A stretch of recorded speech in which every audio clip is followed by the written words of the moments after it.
We started the fire. Yes, the fire rises. How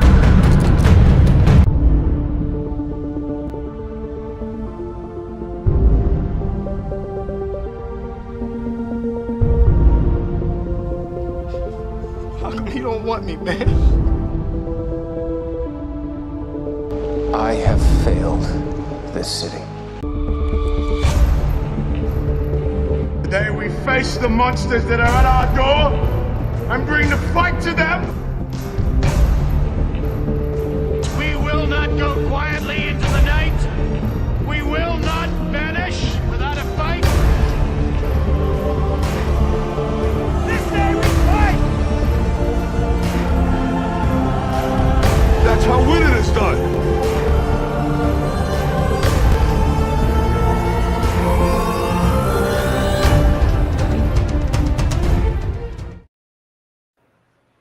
Hello, everybody. Welcome to the Friday Night Frenzy, where everything is canon except Super Wonder. And the topics, they're more like a set of guidelines and actual rules. Joining me in this crusade... Words, Nick! Words! Use your words! Joining me on this crusade is my good pal, Jason Ingram. How you doing, buddy? I'm doing fine. Don't worry. You don't stumble over your words more than I do, like I just did. I stubbed my words. That you did. All right, so we got Hooded Raven, who is the lurking king. He's lurking. Doo-doo. Okay. Okay, Yeah. he always does. Yep. Every day he's lurking. But how you doing, my friend? How you doing, Jason? What's up? I'm doing fine. You guys get to laugh at me for about a good minute because yesterday I saw the post yesterday and thought the stream was then. So I missed my dinner because I thought the stream was at 6. When is it going to be soon? When is soon? Now. Yes. So yes, I just missed a great chicken dinner, and all because I was panicking in my Loser, not get the chicken dinner. Exactly. Oh gosh. So let's kind of start this off with the announcement that when I sat down to get ready for this stream, I was not expecting to make this announcement. I made a bit of a cryptic post. I had a Lost Kingdom announcement. I do my favorite Sega Saturn impression. So I know I had said that I was going to release Lost Kingdom in December, but apparently I lied. It's been live for a few weeks. It was brought to my attention literally a half hour before the stream started. Yeah, so if you do not get your copy of Lost Kingdom when the campaign was live, you can do so now. It is available on Barnes & Noble, Amazon, and several other outlets that I do not know of, but I'm sure they exist. Yeah, so my Lost Kingdom, you can buy my novel now. It is released. So for those who don't get the reference, Sega made a blunder when they were the Sega Saturn. It's available now. That's the very kind of obscure reference I was making. I remember that actually. I'm old enough to know it. Yep, $2.99. Like that thing. So yeah, you can grab your copy of Lost Kingdom. A few other housekeeping things. Just to get the right voice in my head, who your main character sound like. So Jason, he kind of sounds like this. He's a bit of a grizzled veteran. He's had a lot of his body has a lot of mileage on it. Yeah, I get that. He drinks a lot to bury his stuff. If he was a smoker, he'd be a smoker. So he kind of sounds like this. So when you're reading the book, Jason will sound like this. Yep. I'm hard at work on my follow-up novel, Quartermain and Most Pressing Affair. First 2 chapters are on Patreon right now if you want to read it. Working on the 3rd chapter, which is going great. Oh, gosh. Oh, it's just pouring out of me. That's really fun. Lost Kingdom is in print. We'll hear back from that in about a week or so. And I'll be doing a con tomorrow. So if you're in the Metro Detroit area, Head up to Port Huron, Michigan tomorrow for Blue Water Comic-Con at the Blue Water Convention Center. I'll have Screecher. I'll even have Lost Kingdom. So if you want to just buy directly from me at that con, I will have copies for sale. Also, there's actually kind of some really cool stuff. Like they got a bunch of really cool cars. Like they'll have the Supernatural Impala.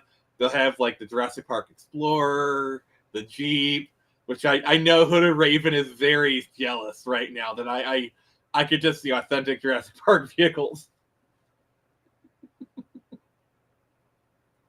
I can see that. Oh. If they don't have the what was it, the Kit 2000 or whatever it was in 1982? No, but they will have the Starsky and Hutch Torino. Oh, that works. Oh, gosh. So if I could have one movie vehicle, it would be the 89 Batmobile. Yeah, I agree. As much as Which one would you have? I would have the same, but since you took that one, I'd say Kit. The 2008. Okay. Movie or TV? Has to be like an iconic from movie or TV. But yeah, that's what I'm saying. In 2007, NBC restarted. So okay, go ahead. Yeah, they restarted the Knight Rider series. Mm-hmm. So that's the one I have. Hooded Raven, my question for you is, if you could have any Jurassic Park vehicle, which one would it be? So answer that question if you could. And while we're waiting for our illustrious lurker to answer us, let's just kind of get into the stream. Anime Night will be joining us here about an hour or so. You know, he always likes to be factually late. But yeah, so this is the end point of our PlayStation retrospective. We are covering the PlayStation 4 and PlayStation 5. Honestly, I feel like there's not much to talk about with the PS5. There's some stuff with PS4, but a lot of it also applies to PS5, so it makes sense to join the two. Yeah. Can join the two. That's interesting. Interesting choice of words. It works, but it's a very illustrative.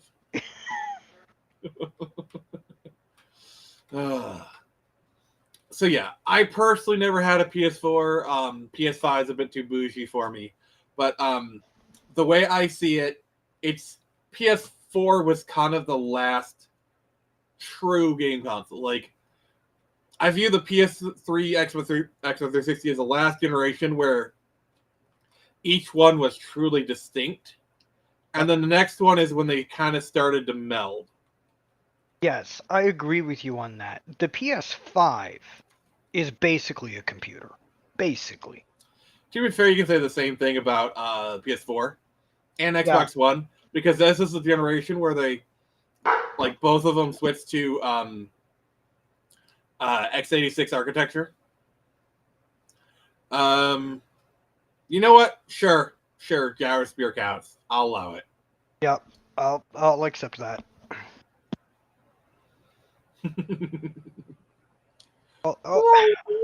Although, I mean, if we're going that route, then I take the Normandy. That's my vehicle of choice for no other reason than it's cool.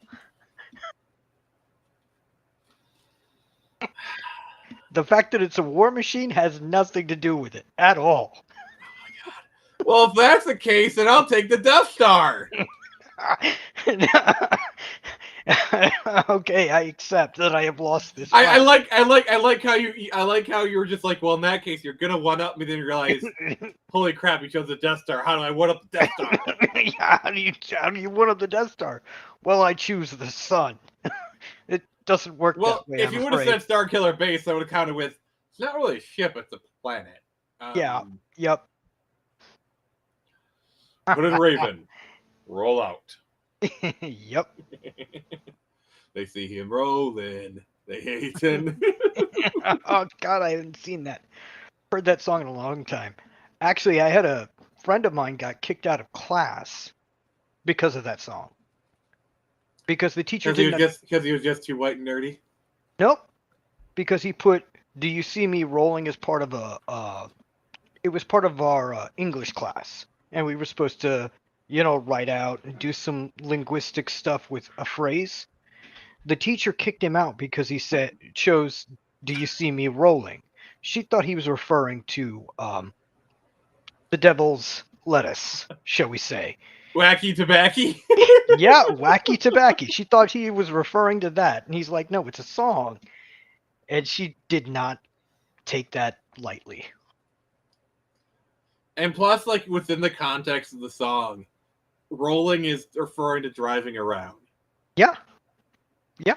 And she didn't understand it at all. And just in case anyone was wondering, it's a glass ball that the kids roll around in Jurassic Park. Be careful what you wish for, Hooded Raven, because what you don't realize is, yes, you get your gyrosphere, but the I-Rex is going to be chasing you in 5 minutes, so you better get your pedal on. Yeah, exactly. Must go faster. Must go faster. I have not seen that movie, actually. I've seen Jurassic World. I liked it. I tried to watch Fallen Kingdom. I just couldn't get into it.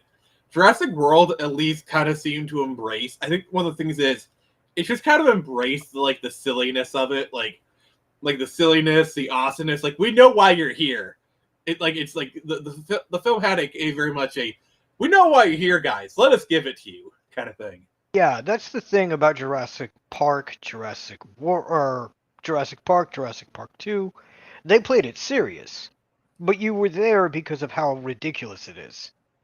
Like, honestly, I think the greatest scene in all of Jurassic Park world is the Rexy versus I-Rex scene. You know, you bring back the original Jurassic Park T-Rex. And I love how as he emerges, he destroys a Spinosaurus statue. Like, they threw that in there as a subtle jab to GAP3, which is so great. And the fact that, like, it's the original Jurassic, and then you also have Blue teaming up to defeat the I-Rex as a redemption for Jurassic Park. And I love how cheesy it is. It's like, at the end, you can almost see them like, we good, bro? Yeah, we good. Like, you know, like, they don't nod to each other, but, like, you can just the way they look at each other and just walk away. Yeah. That's the only way I can see that scene play out. I haven't seen it, but now I want to see it because of this scene. Oh, that's good. Jurassic World, Too Fast, Too Furious. Oh, Too fast, too furious, too many teeth. yeah, Jurassic Park is that world where you're like, if this was really going on, everyone would be going ballistics, because the next thing you're going to clone is a freaking saber-toothed tiger, because those things have more living relatives than you would think. Oh gosh, I'm having nightmares now. Thanks, Jurassic Park. Thanks. Saber-tooth tiger. Yeah, exactly. Ugh. Can I just say, I love how Mighty Morphin, it's like supposed to be like dinosaurs, yet two of the animals are from the Ice Age. You know, the mammoth and the saber-tooth tiger. Yeah, they aren't actually dinosaurs. They're mammals, but they're too big, too cool to ignore. No, like Jurassic dinosaur, like there's like tens of millions of years separating these guys. Yep. Family. Yep, definitely. Oh gosh. Oh god. Lord help us if we ever do the Fast and Furious films. Which, if we do them, it might be like I might do the next one next. Like, they're summer movies. I can't do them in the winter. Yeah, they're summer movies for sure. I could see myself honestly, like, we're supposed to talk about PlayStation here. Yeah, we are, but here we are. It's a Friday night frenzy. It is what it is. Yep. So yeah, the funny thing is, Sony kind of won the generation before it even began. Oh yeah, big time. Yeah, like the E3.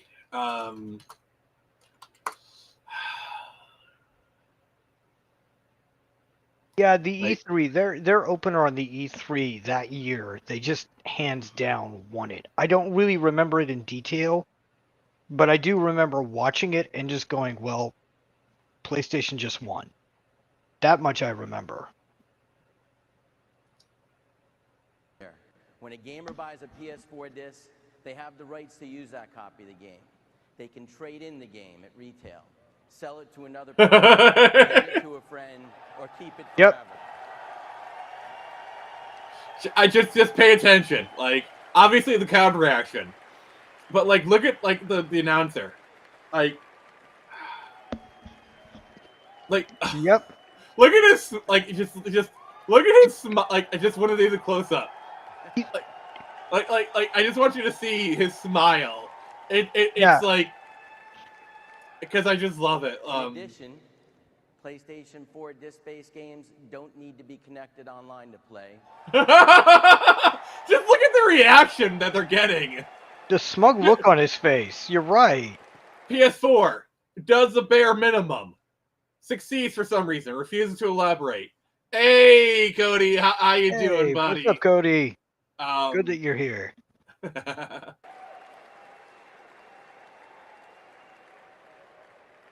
Or for any type of authentication. If you enjoy playing single-player games offline, PS4 won't require you to check in online periodically. Look at his like. I love it. And it won't stop working if you haven't authenticated within 24 hours. Just look at the roar every time he says it. Yep. Of course, the experience on PSN will be amazing. Our goal for PlayStation Network on PS4 is clear. Build the best gaming network in the world. A network that is tuned to your preferences, is immediate history. In New York, put it in the background, cross-game voice chat to provide a more meaningful. And the new.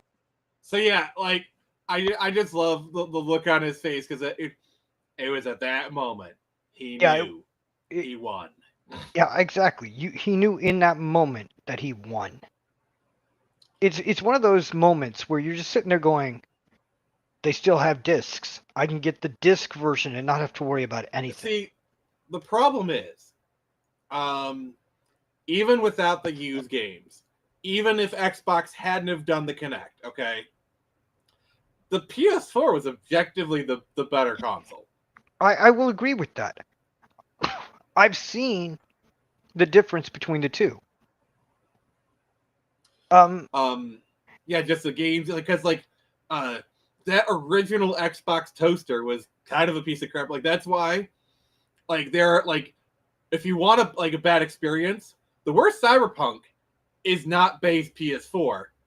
It is the toaster Xbox because like the Xboxes that came out later were actually like more RAM and kind of a little bit of processing power. Yeah. Oh gosh. Well, the Xbox also had this one big glaring issue. The big red circle.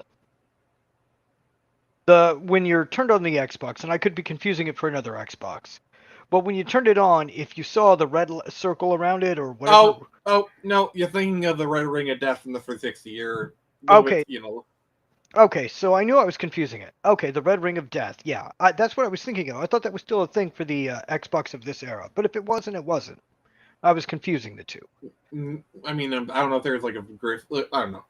Yeah. I don't know either. I stopped paying attention to Xbox after the first because the point is, like they reversed all the used game decisions before it even launched. The problem is it launched with the Kinect thing. And that was a big hindrance in the beginning. Yeah. Yeah. Yes, I use a PC.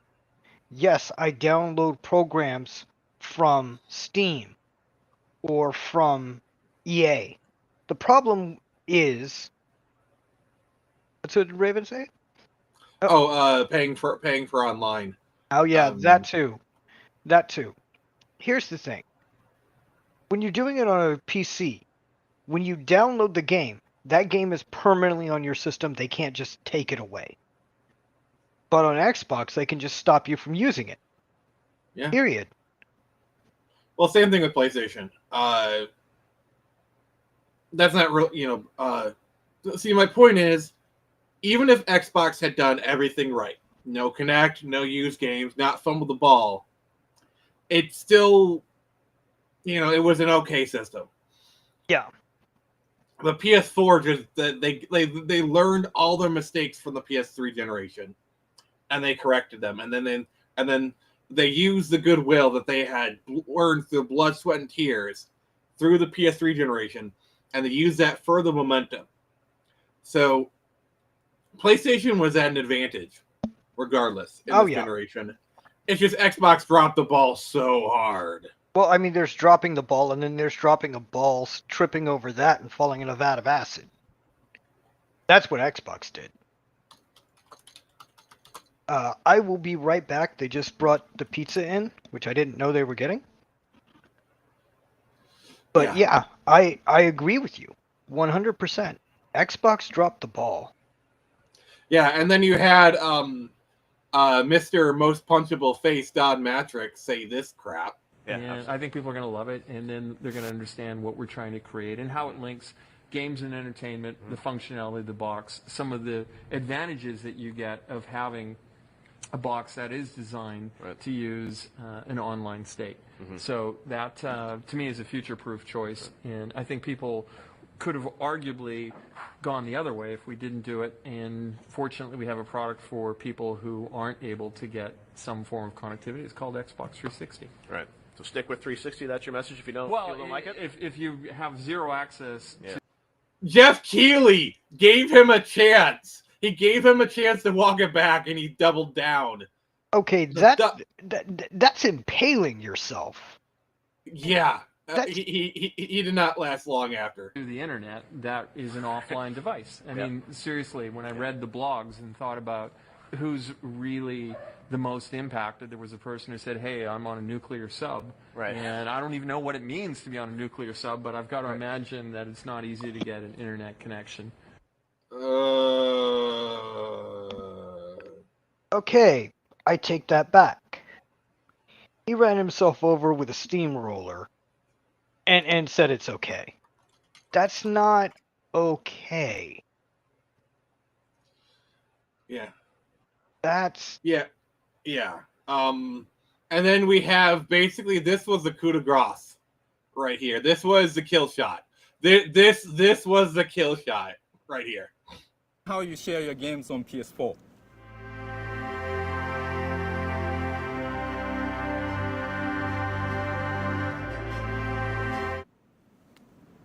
Thanks. PlayStation. Can I just say I miss this kind of energy? Now it's like, oh, we love each other. We're all one big console family. Yeah. I miss those days. I miss these like little playground scraps, kind of thing. Yeah, no, that... I'm a veteran of the first console war. Genesis will always do what Nintendo. I actually, in retrospect, agree with you. At the time, I was Nintendo for my life. Not anymore. I can't wait till we do our like Sega. Probably Sega's going to be the next console retrospective. It's like I want to do all those. Oh gosh. Yeah, no, you're gonna have to. I have experience with a Sega Saturn because that's what my cousin had. Nice. I've owned one before, so but yeah. So the next retrospective will probably be Sega. We'll do like NASA System, Genesis, and then include like Nomad and Game Gear and that, Saturn and then Dreamcast. Easy peasy lemon squeezy. I really, really wish Sega would just come back. But I don't know. They're not going. I mean, that their time has passed. The best we can hope for is more like mini consoles. Like, God, what I wouldn't give for a Dreamcast Mini. Yeah, that would be ideal. That would be so cool. They've restored the NES. They can do the same. I don't know. But yeah, so basically Sony just took kind of what they were doing in the PS3 and kind of just kept that ball rolling. Like they We're starting to develop like cinematic experiences. Yeah. The cinematic experience, that's what got me about the PS3, the PS4, and obviously the PS5, is you can actually take movies and still watch them, download them, whatever you want to do with it. They actually embrace it. I mean, both of them do, even to this day. See, the thing about the Xbox is they wanted to be kind of a media center, and that was starting to become a thing in the last generation. Yeah. You know, stuff like Netflix and all that stuff. The problem is people still use it like for example, the Xbox Series S is actually a really good 4K Blu-ray player. Because 4K Blu-ray players are still like pretty expensive, and so you get an Xbox Series X, and it's a pretty decent 4K Blu-ray player, and it can also do all those other things. Same thing with the PlayStation. Yeah, PlayStation 5. That's the thing that started PlayStation's. What was it? PlayStation 3 was the first one to do it, where you could play DVDs. PlayStation 2. PlayStation 2. That's the thing. Sony has always marketed their consoles with the new media. The PlayStation could play CDs. PlayStation 2, DVDs. PlayStation 3, Blu-rays. And then I'm not... Okay, I actually need to look this up. Can the PS4 play 4K Blu-ray? No. Okay. No, it can't. But the PS5 can. Yeah, but the PS5 can. I think the problem is, by the time of the PS5 and Xbox Series, Microsoft, fix your naming scheme. My God, the fact that I have to think about it. Like at first, I was like Series, Xbox One. Like oh God, the fact that I need to think about it. PlayStation is like PlayStation 1. PlayStation 2, PlayStation 3, PlayStation 4, PlayStation 5. They make it easy. Even Nintendo's easy. The NES, the SNES, the GameCube. Then it's pretty simple and easy. Yeah, so it's like, Wii U, Switch, and then Switch 2. Even though there's not there's at least a difference. Wii U is different from the Switch. Yep. Yeah, there's a clear distinction between each system. But Xbox, you don't even know. So you got one Xbox One X, Xbox One S, Xbox SAD, Xbox One SL Digital. Why did you not see that acronym? Xbox SAD. Come on, guys. You're paid lots of money here. Sorry. No, we can do this. I don't mind throwing... By the way, I'm just going to say, Xbox retrospective is going to be brutal. I'm not going to be forgiving. I'm going to detonate a nuclear bomb over Xbox naming system, simply because it makes zero sense. Like Xbox, because you have the Xbox One, so now the original Xbox is retroactively the original Xbox, or OG. Yeah. This is what I say. I love how this PlayStation episode is just me ragging on Microsoft. Please continue. Oh. I use Microsoft. I use Windows because it's what I know, not because I love it. You can't play on PlayStation 4, The Crew. You know what you can play on PlayStation 5? Halo. Sorry, Halo on PlayStation is the weirdest thing ever. It is like the weirdest thing ever. What? I embrace it, and here's why. It's Microsoft. I'm just waiting for Master Chief Collection to come to Switch 2, because that's going to happen, and I'm just hoping that they do a Halo edition Switch 2. God, I want them to do that so bad, because just my mind cannot comprehend that. Like Master Chief on Nintendo on a Switch, it's weird enough. Like I remember when Cloud got added to Smash Brothers. It was so weird to see Cloud on a Nintendo console. And then when I found out the Final Fantasy VII was coming to Switch, Final Fantasy VII on a Nintendo console, it just blew me as a '90s kid. It's just Nintendo refused to go to CD. That's why they lost Final Fantasy VII. Now Final Fantasy VII's Yeah. on Nintendo. What parallel world am I in right now? Wait for it. There'll one day. There'll wait for it. There'll be one guy that plays Halo. Oh my god.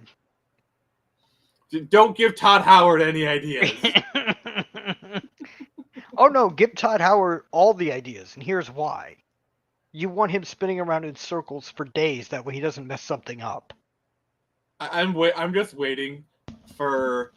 I really hope the next gen version of Can It Run Doom will be Can It Run Skyrim, and people just put Skyrim on everything just for the meme. It's not a Can It Run Skyrim. It's like, hey, look, Skyrim on a toaster. Like I really want that to be a meme. I really want that to be like the next, like, not just because like Can It Run Doom is just like, look at the lowest thing, but no, it's just look at what I put Skyrim on. I want that to be a meme. You need to make that meme. This toaster can play Skyrim, and you just have Skyrim post on the side of this like 1980s freaking toaster. No. It's like Skyrim on a smart refrigerator. Oh, no. And when you open it, it says, "Oh, you're finally awake." Oh man. That's how you know it's a gamer. When their refrigerator, the moment you open it, it says that, and you're just like, where did that come from? Especially if you're not a gamer. You're just like, what the hell is going on here? That is ideal. Yeah. But yeah, this was kind of the era of the kind of the PlayStation exclusives. I do find it interesting that PS5 is still kind of basically being kept afloat by the PlayStation 4 exclusives. Yes. And the fact that we're still getting PS4 games were being released to this day. Yep. And not just like the sports games, but like new games. New games that are PS4. I didn't think it would have the lifespan of PS2, but I stand corrected. It seems to. Yeah, it's definitely. Sadly, the game I want to get won't be PS4. Resident Evil 9 is going to be exclusively on next gen because the older generations just can't take it. Or the fact that like Marvel Rivals is coming out on PS4. A lot of it, I'm looking at it. A lot of this is collections.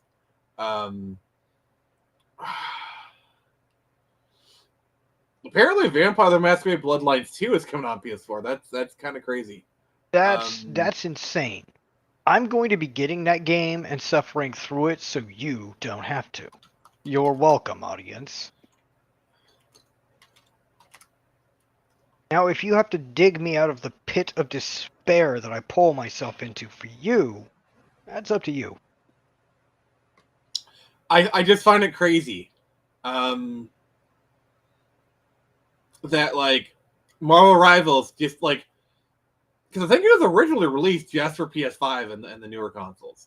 Yes, I believe so. The fact that they later did a PS4 port says so much. Yeah, because it has staying power. And that is impressive. Because most impressive. We looked this up on the last. No, Hooded Raven, what have you done? What did he do? All right, let me just.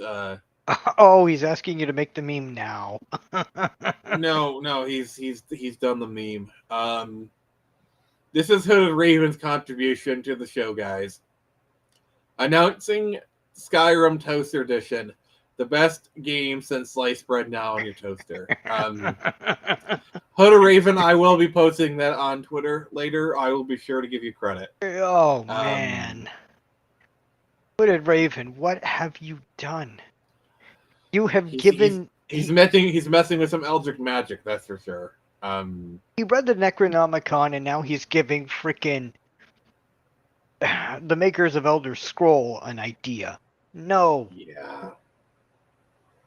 Oh no. Here's my kind of issue. Okay. I look at a PS4 game, and I look at a PS5 game. I can't tell the difference. Like, okay, there's like some more particles being thrown around. Okay, like maybe there's a little more foliage. Oh, he found it on Reddit. Okay, fair enough. Okay, fair enough. But like, honestly, they look the kind of, like, I don't know, like Ghost of Tsushima looks great. The problem is, like, a lot of the PS4 games, I'm playing them on PC later on. Like, Spider-Man 2018 is an amazing game. Yeah. To be fair, Spider-Man 2018 just took what all the other Spider-Man games had done before and polished it up perfection. I will agree with that. Because, like, pretty much a lot of the stuff that Spider-Man PS4 did, Spider-Man 2 was doing, like, 10 years prior. Yeah. It was also doing the Spider-Man game you played a few weeks ago. Basically did the same thing. Kind of. But the thing is, there's been a lot, like, the formula for Spider-Man was kind of birthed Spider-Man 2. But then it was, like, refined over time. And Spider-Man for the PS4 is, like, the perfection of that formula. Yeah. And yeah, there's a lot of really interesting experiences you can have on the PS4. God of War, Last of Us if you're weird, Uncharted 4. I'm going to step out on a limb here, and I can be hung by this, but I did play Mass Effect Andromeda to completion on PlayStation 4. Weird. But it could still do it. Did the game look good on PS4? No. It still had the same issues it had on the PC. It didn't look good anywhere. It didn't look good anywhere, but it could still run the system because it takes a lot to even run that game. Yeah, that game was a mess. Yeah, no, if you gave me a choice, play the ET video game or play Andromeda. I'm gonna play ET. Ugh. Did you ever play Anthem?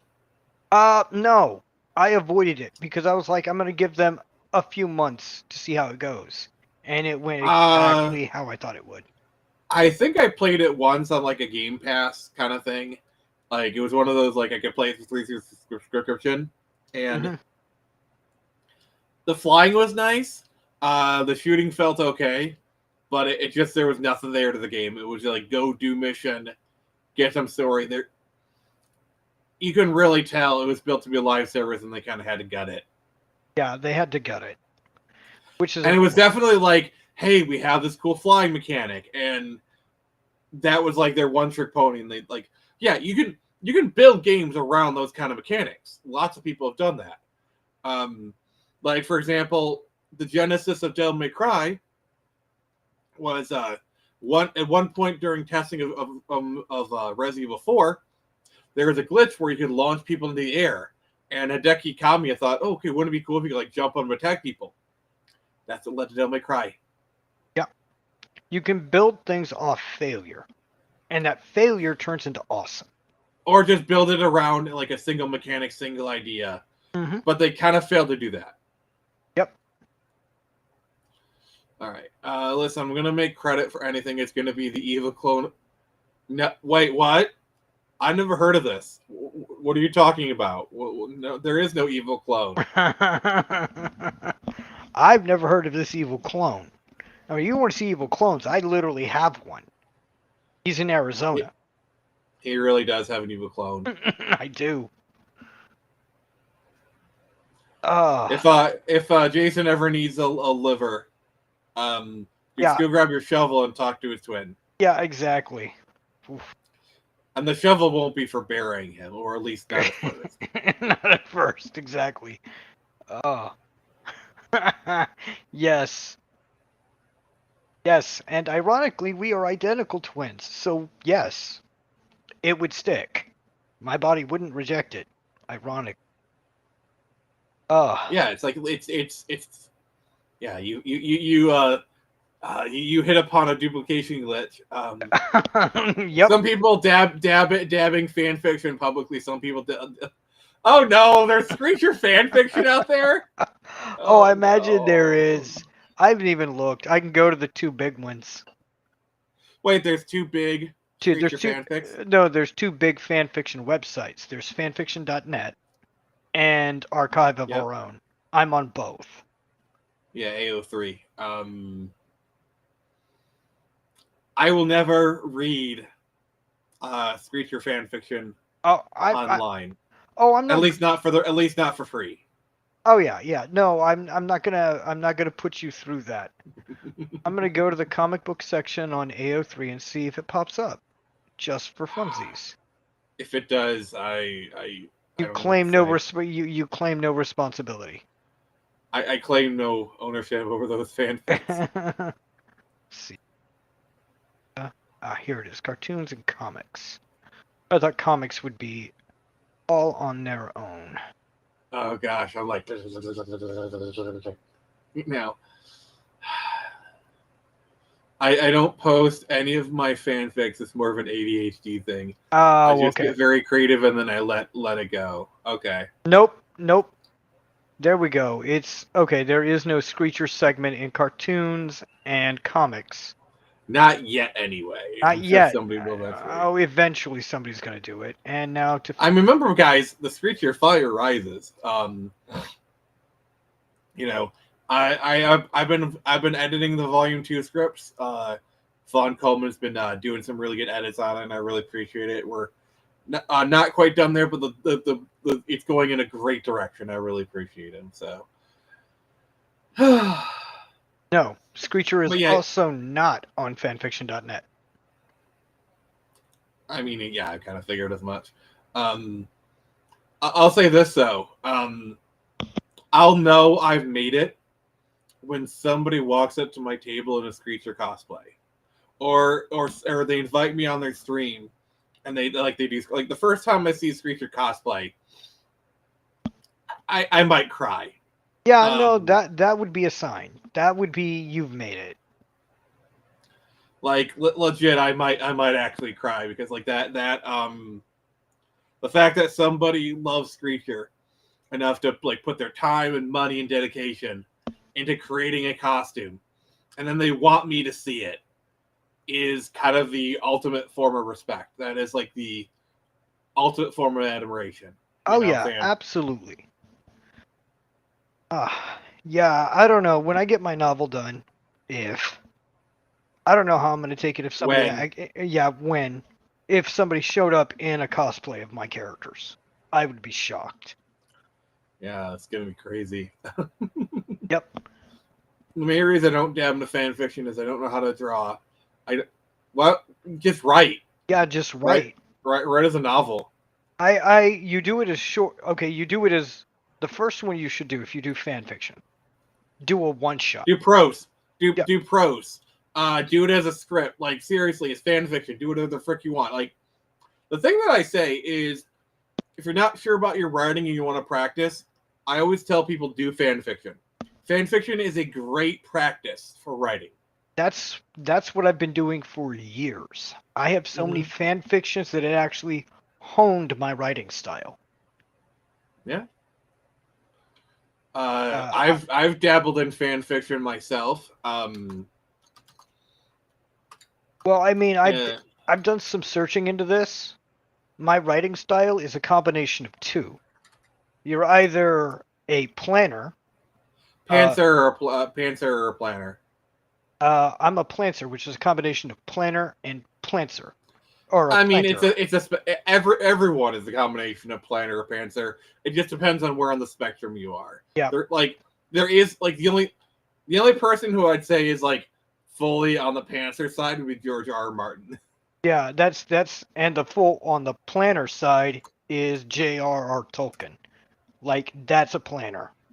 Hands down. the dude was writing the Silmarillion in the trenches of World War I. You got to give respect. Yeah, I give him all the respect. Right. I I will be right back. Yeah. So yeah, I was doing. Oh God, I found my old fan fiction, guys. Oh God, it's still up. This is like almost 20 years old at this point. What the heck? So this is my fan fiction. I did and yes, I did call the story years earlier.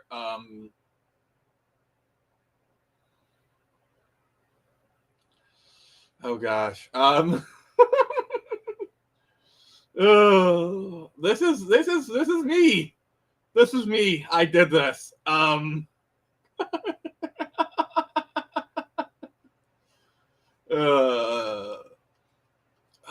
kind of want to check on some like reviews. I'm back. All right. If you want my fanfic handle, it's Coastal Firebird, all one word. We'll see. So how many I have.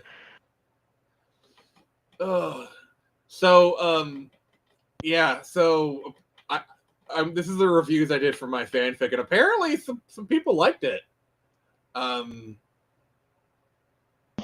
That's nice. Yeah. Got Two-Face, Two Fellows. Yeah, so I did 4 chapters of this. Yeah, so this like basically mine was I was just doing like a script kind of format. Oh, nice. Yeah, like kind of thing. Yeah, I'm gonna put the link in the chat. If anyone wants to read, God, I do not like. No. All right, here's my fanfiction.net profile. Please, I do not know how to get back into this account. I've tried like once to like get back into it. So that would be kind of funny, where it's like you haven't updated a fanfic since 2008, and then like 15 years later you start updating it again. I thought that would be kind of funny. That would be kind of funny. I haven't updated mine in 6 years. But they're also, I don't know if you noticed, it was my fanfic is called The Matrix Resurrection. Oh. And then they did The Matrix. Oh, man. I called it! You did. To be fair, it's a very easy title to get because you had Matrix Reloaded, Matrix Revolutions, Matrix Resurrections is a very easy title to extrapolate. So I don't think I'm that big of a genius, but no, you're not. It's easy to see where that if they were to Oh, do well, thank you for the support. Oh, I support you, but I'm just saying how simple they made their freaking titles. It's like if they ever do a 4th movie, it's going to be Resurrection or something like that. Yeah, let's not talk about that crappy movie, please no. No, I have respect for the audience sanity. That's for sure. But yeah,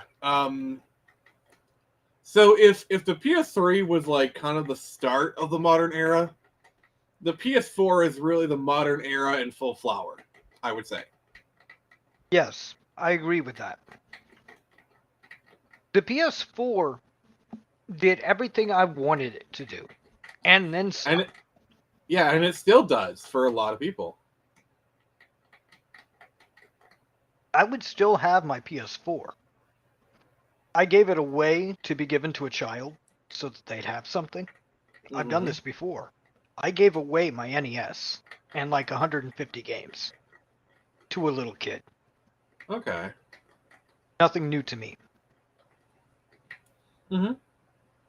But yeah, it's kind of sad to, say goodbye to one of the best systems ever made. Hands down. Yeah, I definitely think like I think I think the two most important Sony consoles are probably the PS2 and the PS4. Yes. PS1 is my personal favorite. But the PS2 just did what the PlayStation doing and did it better. It had the biggest impact. PS2 is still the biggest selling console. And then PS4, sold like 80-something million units. It was kind of insane. Yeah. Still nowhere near PlayStation 2 territory, but maybe with time. I think once the Switch is all said and done, I think it will surpass the PS2 because the Switch is still selling. Really? Yeah. So the Switch has sold 154 million units. And I think the PS2 was like 160, 161. So they just need to sell 7 million more units, which for something like the Switch is very easy to do. Really, all they got to do is lower the price or do like a fire sale, and they could very easily sell 6 million Switches. Yep, they really could if they really wanted to. Mm-hmm. But Nintendo at the moment is trying to sell the Switch 2 really, really hard. Yeah. I'm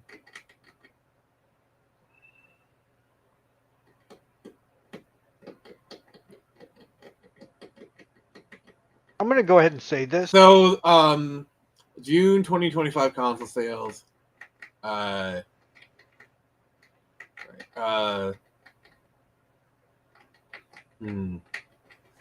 See, I just love how it's like, well, yeah. So it'll be. I do think the anyway. Yeah.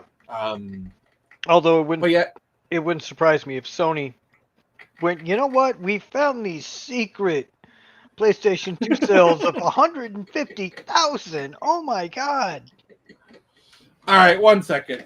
Sorry, Charcoal's like, oh, I see you're streaming. I'm going to chew in my log. So if you excuse me for a second, I'm going to remove this from her cage so she can't chew. Hey, girl. Oh. So it's not as noisy.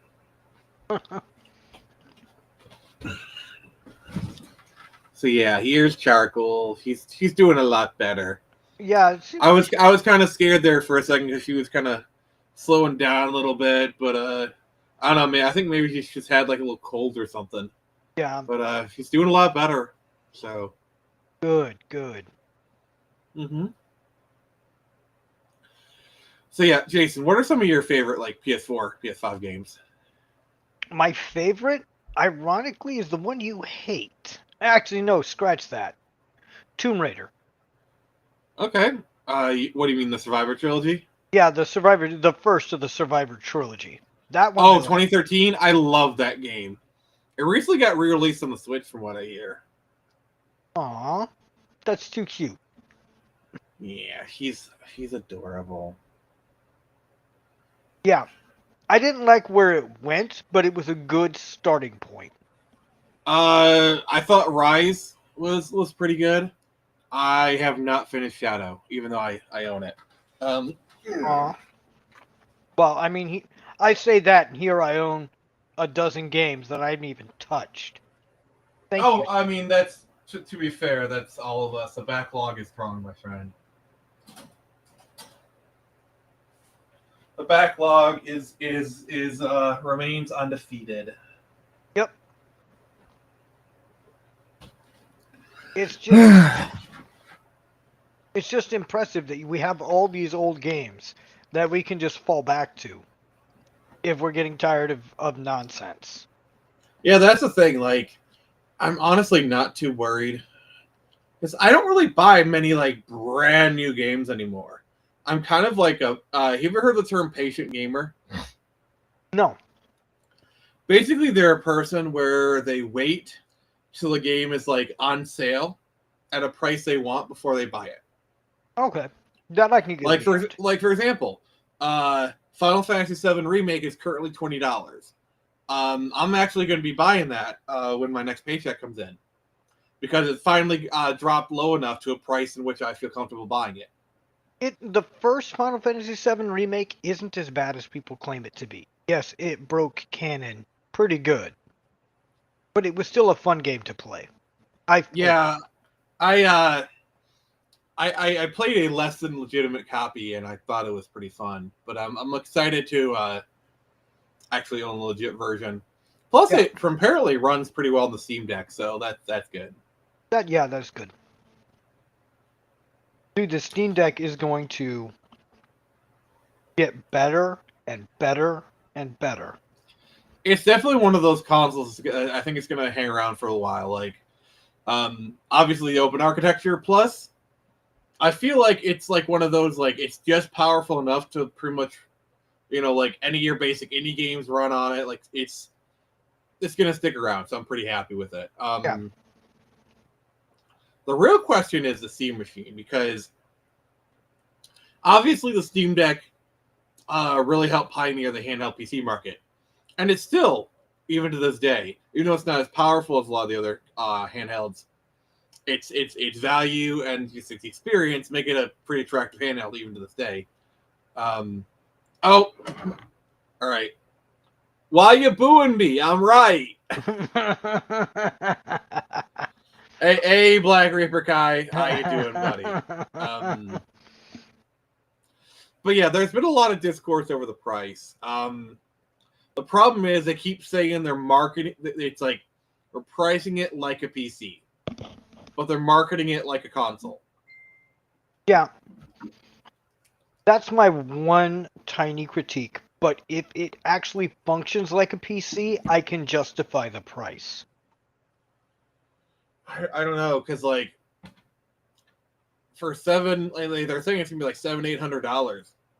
So for $700-800, because here's the thing, like I don't know exactly like the video card specs, but like apparently it's about as powerful as like a 4060, 3060. So basically, my laptop right now, it's kind of around the profile of like an Xbox Series S. Yeah. So it's like, why you say why not?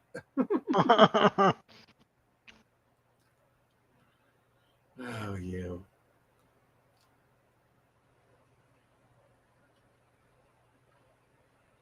Yeah, it's going to be one of those systems that, like the PS4, the PS5, that you're gonna be questioning it at first, and then eventually things will just swing in. But when, where, here's how? Here's the problem: is Valve has already shown that they're willing to license out SteamOS, and that's kind of the secret sauce of these products. So by the time the Steam Machine is discounted, there's going to be other boxes that'll probably carry it or do the same thing. Yeah. So it's like, sorry, I had to cough. The problem with the thing with the handhelds is either you buy a Steam Deck for like $300-400, or literally the price doubles from there. You get the ROG Ally, the Legion Go, or whatever. At this point, the only way you're going to get me to buy a Steam Deck is if you give it a Mass Effect or a really good game that I love as its cover. I mean, you could do a skin for it if you wanted. I could. But that's me spending more money. The company should do it for me. Shaking a stick.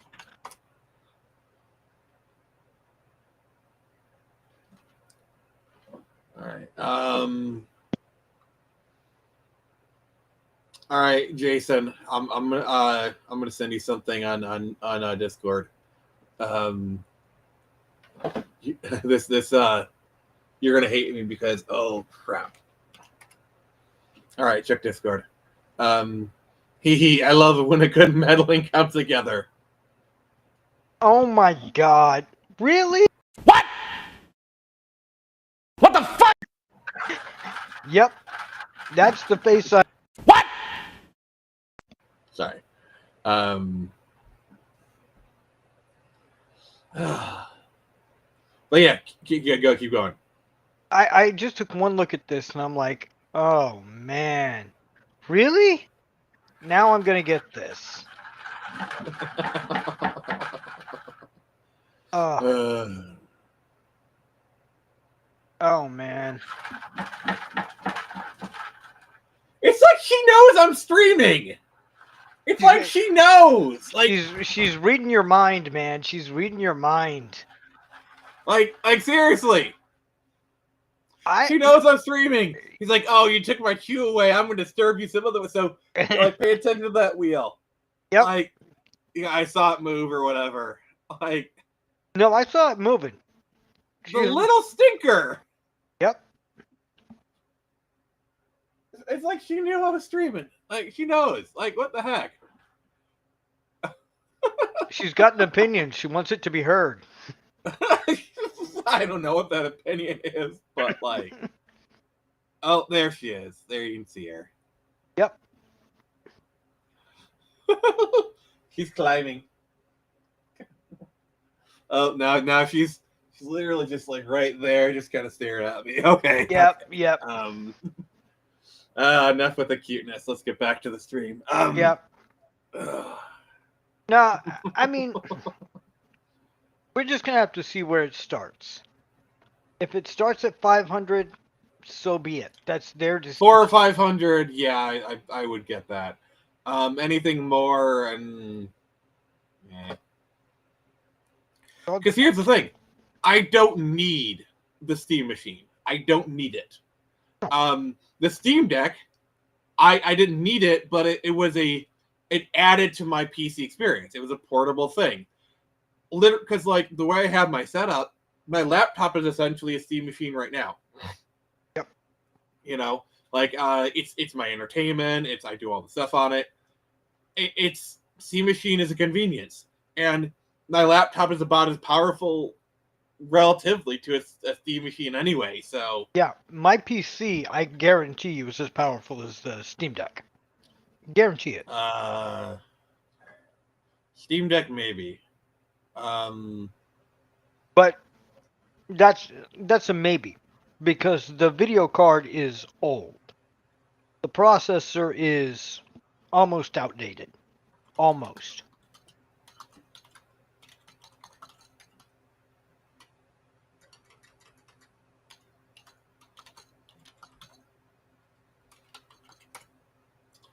So the Steam Deck is equivalent to a 1050 or a 950. I'm a little better than that, but not by much. Yeah, you're one generation ahead. So yeah, it's like I don't need a Steam machine. I mean, it'd be cool. But yeah, because like the thing because basically I wanted the Switch experience where it's like, oh, you play a game on your computer, but then you take it on the road, and I have that already. Because like I finish a game on here, sync to the cloud, and then I go to my Steam Deck, download that, and I can just pick up where I left off. Like I have that experience already. Yep. You know. Well, I mean, you do. I don't have the Steam Deck, or yeah. Like Steam the Deck. thing, like the one thing that I was kind of looking forward to is you have your Steam machine, and then you remote play it on your Steam Deck. Because like if you remote play on my laptop, it'll display it on the laptop, so I can't really do anything. Yeah. And then it's also taking resources. So I don't know, it'd be kind of cool, but I don't know. Yeah, I might get the Steam Frame. I might do that because I don't have a good VR setup, and that one I might get, depending on the price. Because like that one, I think is probably going to be $300-400 because that one's competing directly with the Meta Quest 3 or whatever. Yeah, That's the thing. The VR is becoming real at this point. When it first started, I was like, this is going to be a joke. Now it's actually finally taking off. I will say this though, the rumor mill is saying they'll be unveiling Half-Life 3 soon, and it does track because Valve has historically brings out a new Half-Life to promote a new product. They did Half-Life Alyx with the Index. They did Aperture Science Desk Job for the Steam Deck. So Half-Life 3 and having it be a C machine, I mean, it'd still be available. But bringing out Half-Life 3 and it plays perfectly on the C machine, that is definitely up Valve's alley. Yeah. If they did Half-Life 3, not only would they break the bank, they would get people's asses lit on fire. That's the thing. Half-Life 3 is literally the only game that could potentially out-hype GTA 6. Also, I wanted to come out so that I can say we got Half-Life 3 before Winds of Winter. God, I want to say that so bad. I want to say that so bad, okay? Winds of Winter is going to have to be finished by, how's his name? Dang it, I always forget it. The guy who finished up the Wheel of Time. I feel like Brandon Sanderson. I mean, okay, I said this before. I think that's probably what's going to happen. George is going to die. He might get out Winds of Winter before he dies. He's far enough along in the book that might happen. A Dream of Spring is not happening in his lifetime. But I think for the final book, they'll hire Brandon Sanderson. It just makes the most sense. He's the best writer of our era. Period. And he did a great job with Robert Jordan. And I think Brandon knows. I think he knows that if they're gonna hire anybody to finish it, it's gonna be him. There's literally nobody else they could do because he's outside of Martin. He's probably the most well-known fantasy author living. 2, he's done it before with Robert Jordan, so he's already done this kind of thing before. 2, he's probably the only writer who really could do it.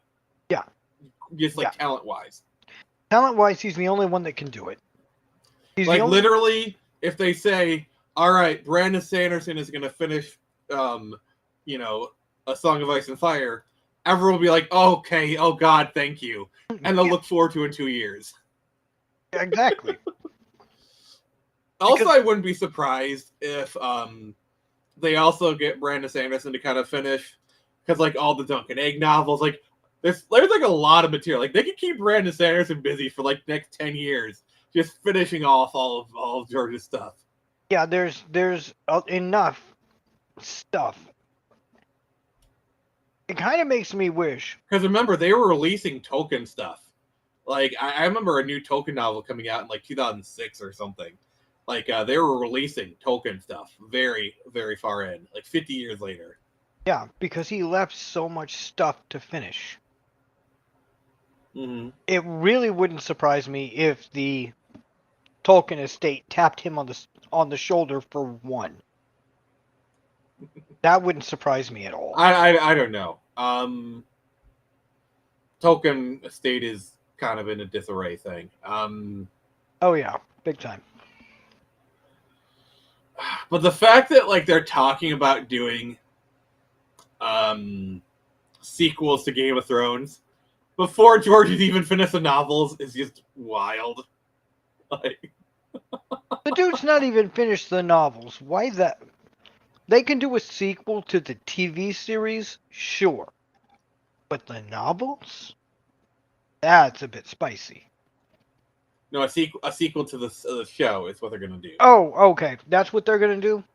I've heard talk about that for a while now. Yeah, I mean, I'm sure Kit Harington's not doing too much. It wouldn't be too hard to get him to come back. Then a couple other people who survived, Yep.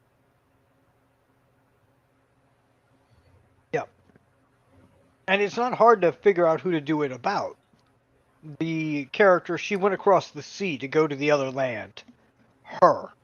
Well, if they're gonna do it, it's gonna be about Jon Snow. But Jon Snow Yeah, can so- be thrown off a cliff into a pit and burn in hell. what? I don't like the character. I hate him.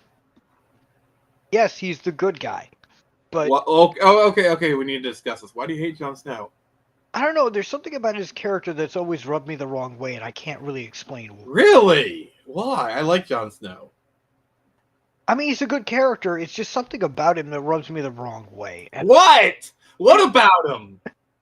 oh, shit, when did it was? Season 3? Season 4? Whenever he chose to go hang out with the chick that's basically betrayed him, and he's still sulky about it. That's the only one that I can think of off the top. Egret? You mean the woman that the actor would go on to marry? Oh, okay. Maybe that's why I hate him. Like, yeah, like Kit Harington and Rose Leslie, they have a kid now. Oh, well, good for them. Yeah. Also, like, if you just watch those early seasons, the chemistry is so strong, and when you tell them, "Oh yeah, they got married," it just makes so much sense. Yeah, that makes sense now. Now that makes sense. Okay, I actually like him now. Now that I am well aware of what was really going on between. What? I'm weird, okay? I will openly admit this. I am weird.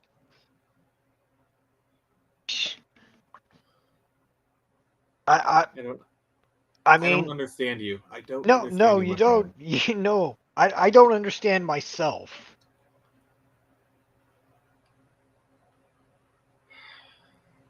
I know I don't like the character, and that's probably why that I didn't like him. But now that I know what was really going on, okay, I don't hate him as much. Dude. I'm weird. Yeah, we've established that.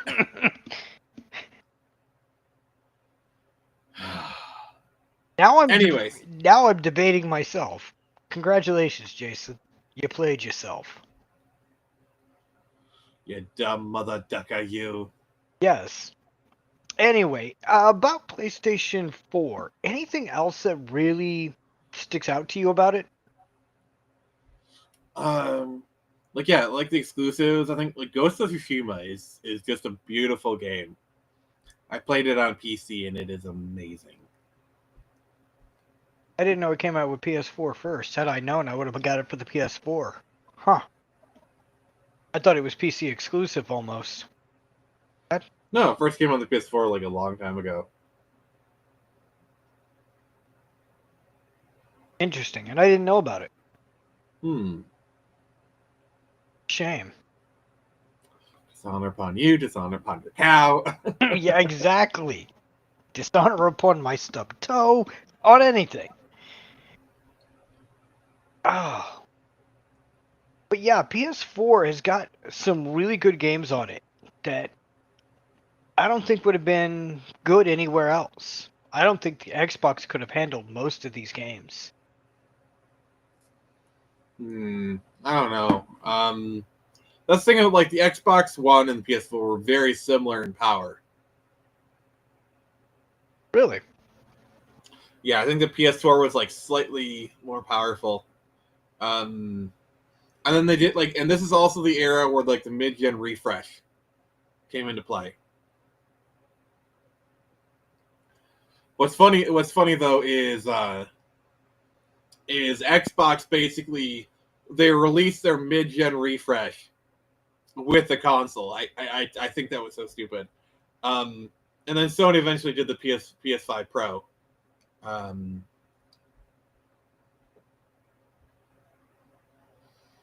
I don't know. That's the one thing that I kind of don't get. You're refreshing a system that's already out. I get why you're doing it. You want to make it better. Yeah, usually those systems it's like better frame rate, better resolution, better. Play your games, but better. That's basically the selling point of those consoles. And fair enough. My problem is, and this is kind of my big problem with gaming right now, is prices are going up an ungodly amount, and we're just told to shut up and take it. Like, I remember when the PS5 Pro came out. It's a luxury product. Video games are... Shut the up. Shut up. The last time I thought of a luxury product, the first thing to come to mind... A PlayStation is not a Louis Vuitton purse. Yeah, a Louis Vuitton purse. It's not a lasagna. It's not a Lamborghini. God dang you, now I want lasagna. I'm eating pizza, so I can't. To be fair, I actually might be going out to eat after this, so. Yeah, yep. I mean, it's just one of those things that I get why they do it. They want more money. But really? I have to? No, not really. You could slap a new skin on the machine and still make money. That's not as much.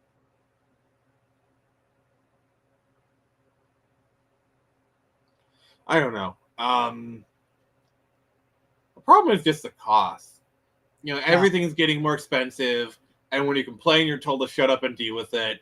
You know, it's like these people who just come out of the woodwork to defend their product. Like, I've come across like Rockstar Shield, Nintendo Shields, and all these people. They're just so childish and petty. I will admit that because I didn't experience that. Said it before, I'm going to say it again. I didn't run into shills personally until Dragon Age the Veil card. The shills came out hard for that game. And I just don't get it. When something's that I'm bad, calling it right now. Any outlet that does not give GHA 6 the one outlet that gives it a 9 out of 10 is going to get harassed or whatever. Oh, yeah. Oh, absolutely. They're going to get harassed, and heavens forbid you give it a 6 or a 7 or an 8. You're going to get hung. I don't think GTA 6 is going to be a 6 or a 7. It had to be very bad to be an 8. Like, I don't know. Yeah, knowing Rockstar, knowing what they do, they'd have to really drop the ball for it to be an 8. Yeah. And I don't like. I can see some outlets giving it a 9 for like some issues here or there. You know, like it's just kind of thing. It's like GTA 6 is amazing, but it falls just short of perfection. Like, you know, that's a 9 out of 10 kind of game right there. Yeah, but that's when you run into the petty writer. That's when you write into the petty or you have like maybe it doesn't run well in certain spots, or maybe the voice acting is a little bit weird, or a plot, or like a small mechanic doesn't work. You know, kind of. Yeah. Thing. That's where I get into the problem of having it a solid 9 or a 10. It should be a 9 point whatever out of 10. See, the problem is, I mean, honestly, I think the best scale is like a 5-star scale. Okay. The problem is, like, a 4.5, like a 4.5, is equivalent to like essentially a 9. Yeah. You know, times it by 2. So you're kind of getting the same scores, roughly. Just, kind of thing. But it's also a little bit more honest, because then you're not pounding your chest going, look, I gave it the biggest score ever. When everyone's on that level, you're fine. Because basically the way a 5-star scale works is 5 is perfection, 3 is average, 4 is above average, 2 is like, it's bad but playable, and 1 is the worst. Yeah. It's fairly easy to visualize. Yeah, that's... And the thing is, like, if you do like to have things, that's fine. But then you get people who are like, all right, this is going to be rated a 4.3 out of 10. I think that's even more arbitrary than like a 1 through 10 system. Yeah, that's like petty arbitrary. That's you're judging it because they don't carry something you like, you personally. Yeah, like You can just see the stars, even if they're like halves, and you can like just see instantly, like, and it clicks. I agree.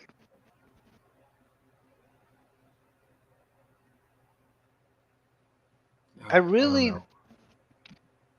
don't get video gaming ranking systems anymore. They used to make sense. Now, they don't. For a number of reasons.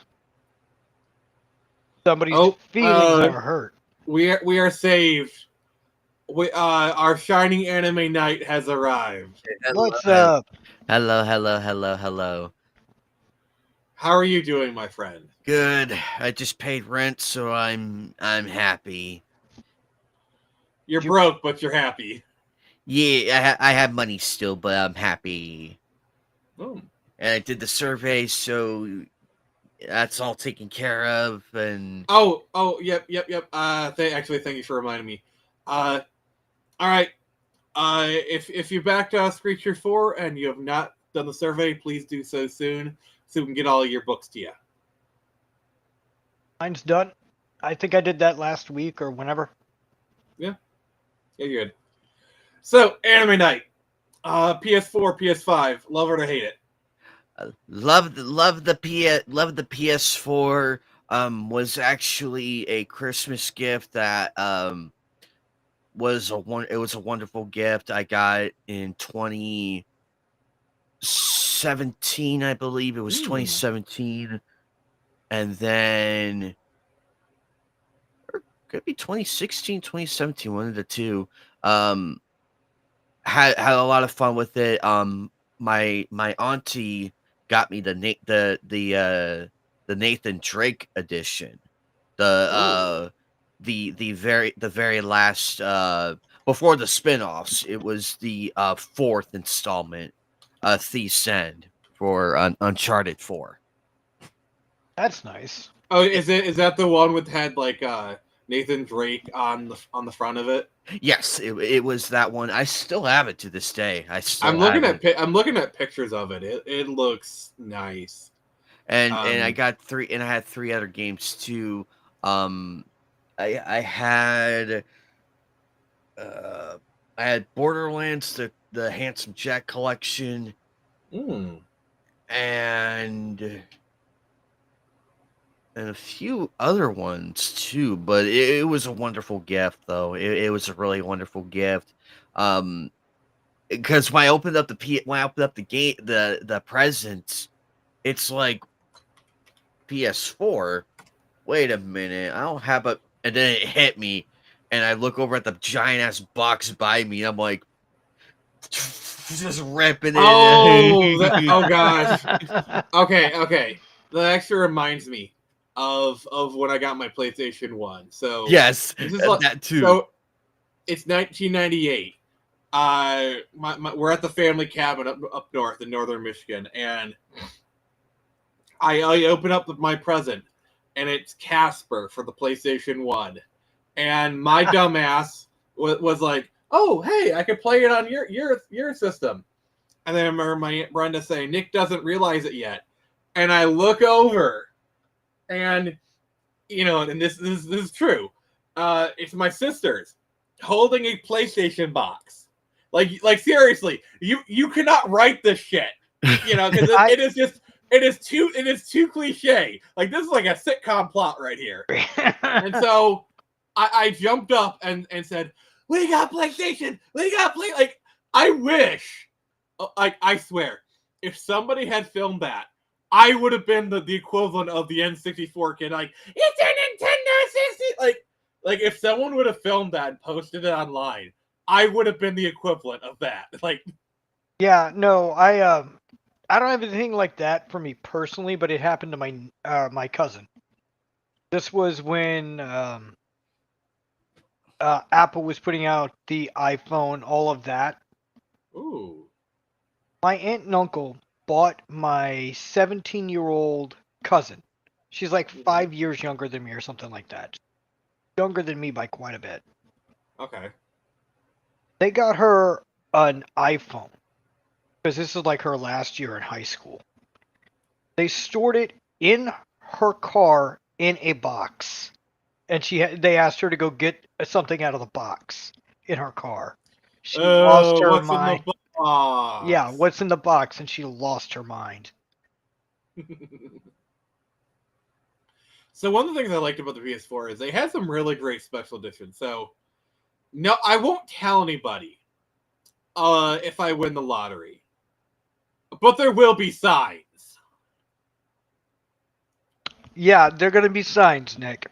So this is the PlayStation 1 edition and of PS4. Look at that! Oh my god, that is beautiful. And these are really expensive, by the way. Like without, if they could, they could just put the start and select buttons right there on the pad. But this is really good. It brought back so many memories. And then every time I heard the PS1 go also, up, oh, that's nice. Also, look, oh my god, this looks so cool.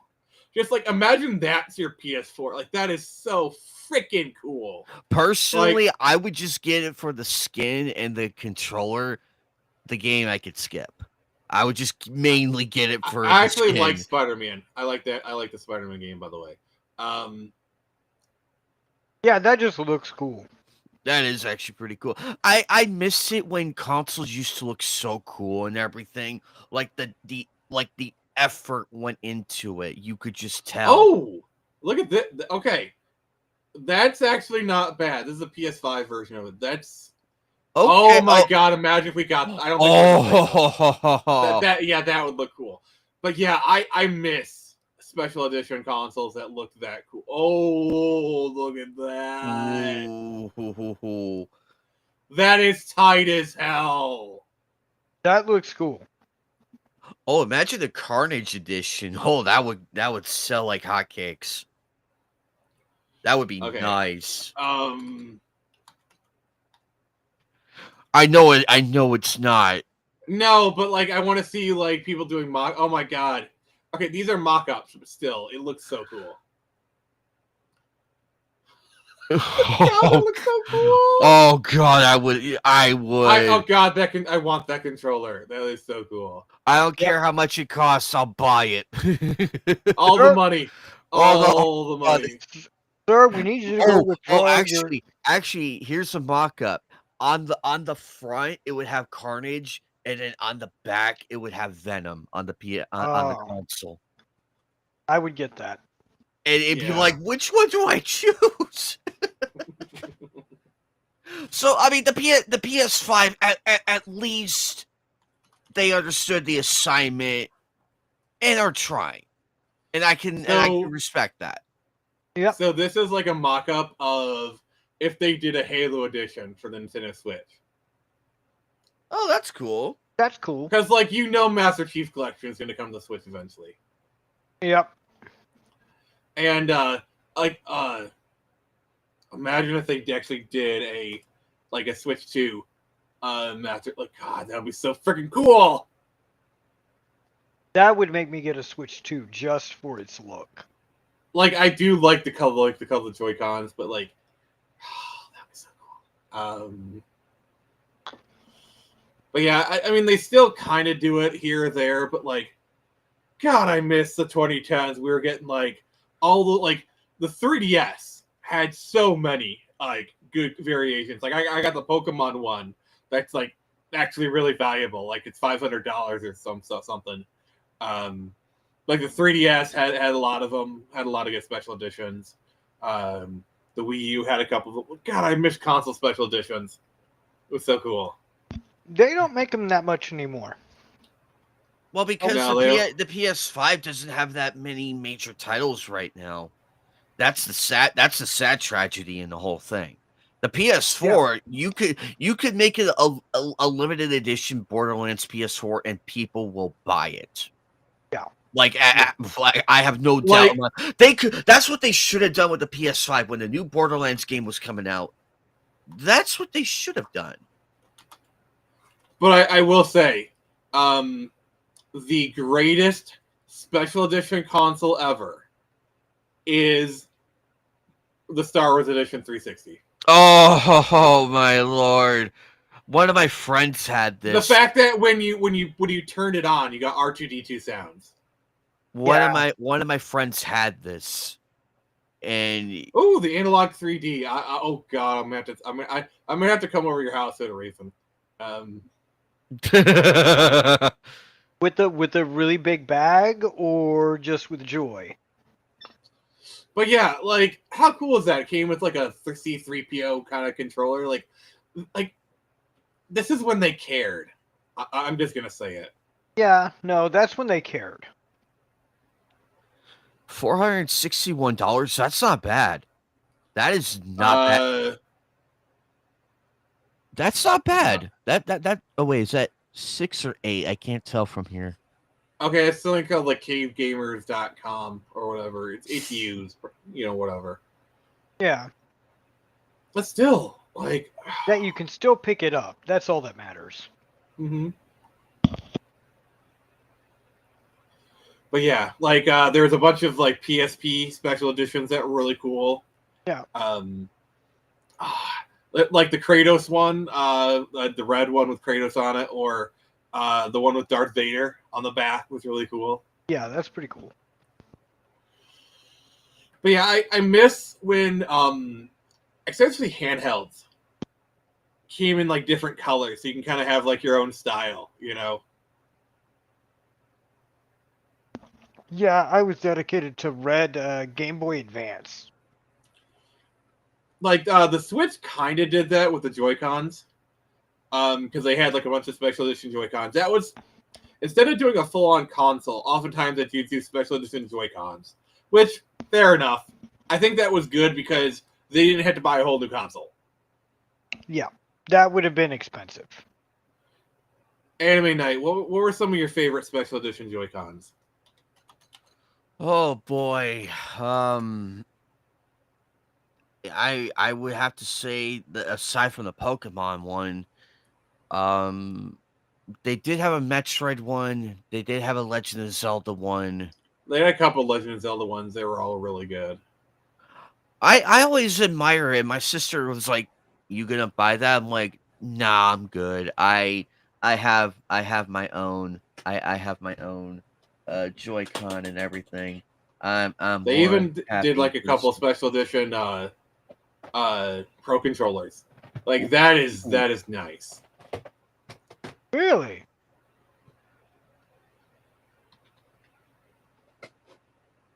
Because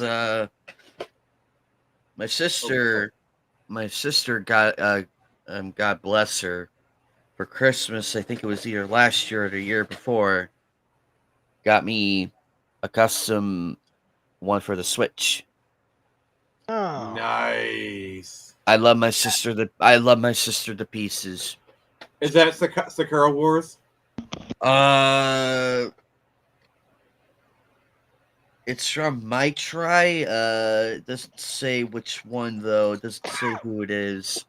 But you could probably chalk it up to Sakura Wars. You could probably chalk it up to that. But yeah, I like the custom ones that you do get and everything. Mm-hmm. I was gonna get a Gengar one, but I opted for the Sakura one. I still have my Nintendo Switch and everything. My PS4 is over there. It has a Hatsune Miku. Honestly, when I had my Switch, I so badly wanted to do a shell swap. And because like there is ones that like made it atomic purple, like the Game Boy Color, like for the Joy-Cons and the back. I wanted to do that so bad, I never got around to doing it. I'm so mad at myself. Yeah. One of my old childhood classmates, who was a good friend of mine at the time. This was when Pokemon Emerald came out. He had a Game Boy Advance SP. It was the red color. You know what he did? What? He made it look like Groudon. He made it look like Groudon. Oh, he had this in the center part. He had it like the markings, and then at the corners he had it on the eyes and everything. It was Nice. clean. It was clean and reflective. It was reflective, and I'm like, this is the GBASP I want to get. I saw that at Comic-Con. I saw that. What's cool is like the front of it actually it's textured like an NES controller. So basically what I would do is I'd get this and I'd instantly put an IPS screen on it and it would just look amazing. Yeah.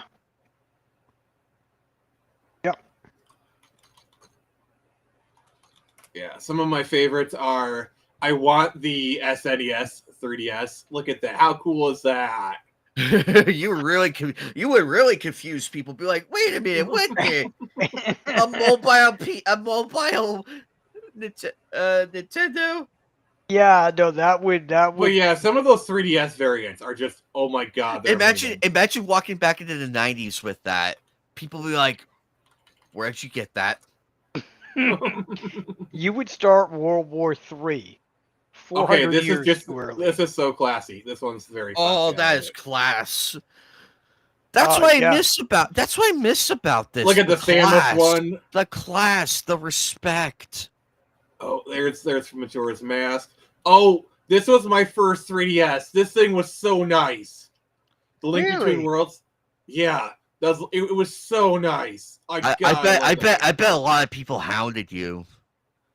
Like a lot of. To be fair, there's a lot of different like 3DS ones. Let me show you all right. So I still have a 3DS and it's actually a pretty valuable one. I've shown it on stream a couple times. Anime Night. I don't know if I've ever shown this to you, but like you're gonna be jealous. You're gonna be very jealous. Starting World War IV. We're not even at the 3. We're not even at the 3 yet. Calm down.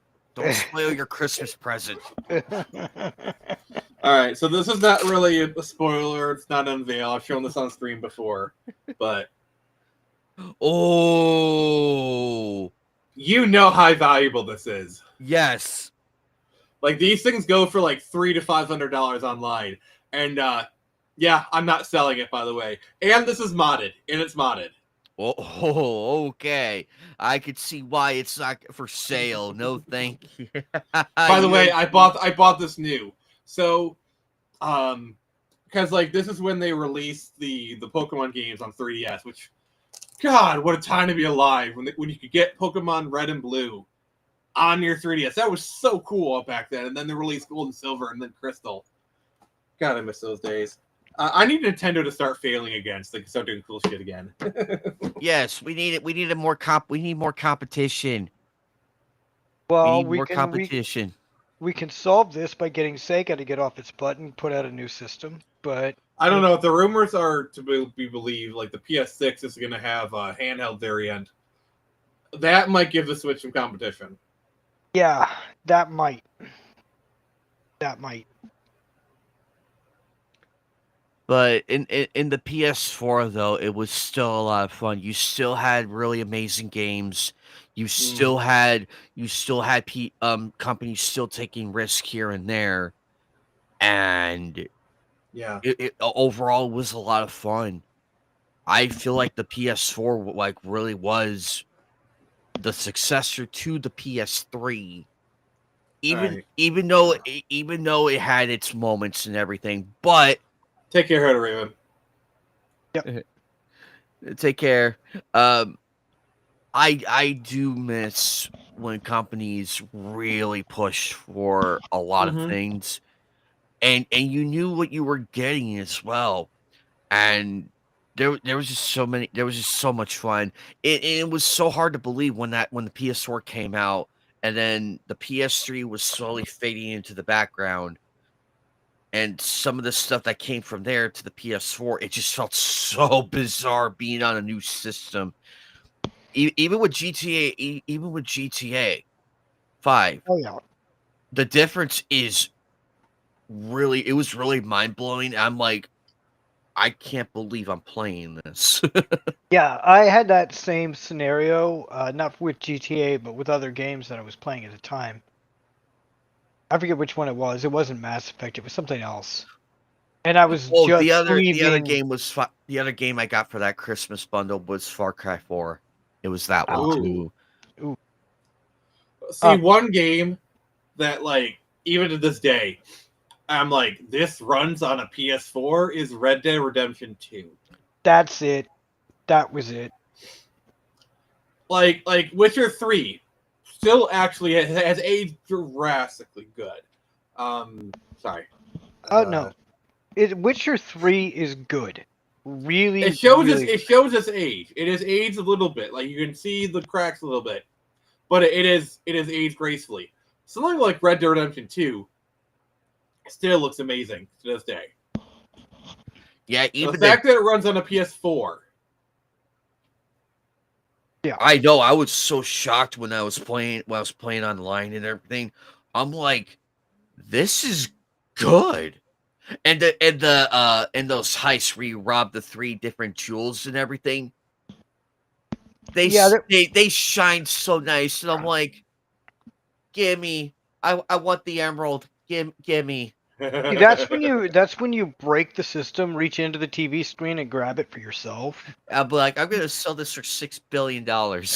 Exactly. But the jewels and everything, they look, and I watched that cutscene on the PS4. It still holds up. It still holds up and everything. And you look at the other ones, it's like, why can't you do this good? Imagine playing Ghost of Tsushima for the very first time back in the day. Oh, good Lord. I would be like... I've never played that game. I played it on PC, and I was still blown away by how good it was. Now, that's just an enhanced port, mind you, but still, I was blown away.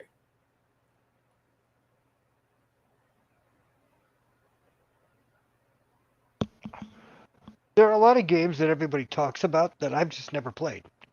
Either because I didn't know about it, or I wasn't interested.